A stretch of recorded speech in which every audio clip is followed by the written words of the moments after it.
In this segment, we're going to look at the practical use of bipolar electrosurgery, which is when we use typically a forceps. And you'll remember the current for this comes down one wire from the machine to the tip, then it will go across the tips through the patient tissue and back to the other wire. So on the face of the Gima here, we're going to take out the monopolar return plate if it's plugged in. This supplied bipolar instrument has a large and a small plug. The large goes in there and the small goes in the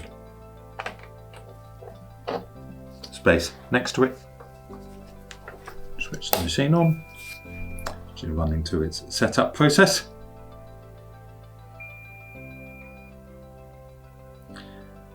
So now we have, we're going to control the coagulation here. For this we do need to have the foot plate, the foot pedal. It's plugged into the back of the machine. You don't need to see that, there's only one place here for it to go. And you'll see this foot pedal has a yellow and a blue. We're talking here only about using the blue. I'll keep it on the table here so that we can see what's going on.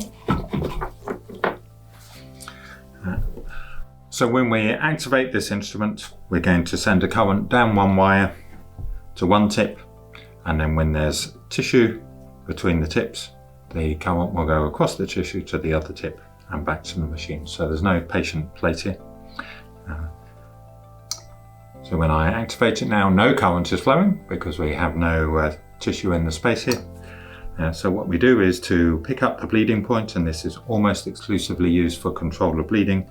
So we're going to pick up the bleeding point, we're going to activate, and you can see it produces a biological effect.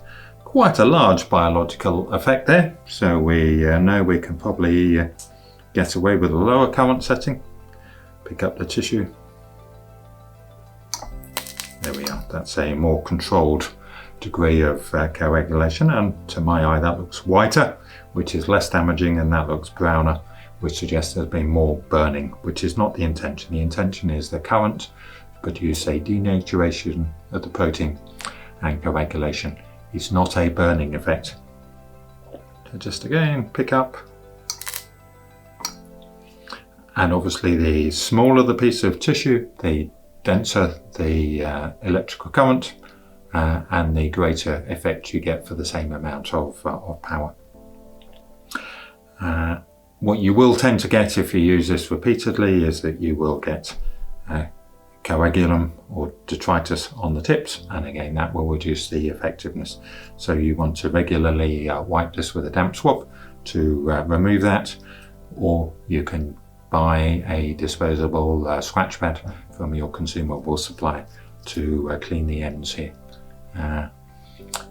Either is okay. Some of these ends are Teflon coated, and you might want to be careful with the scratch pad.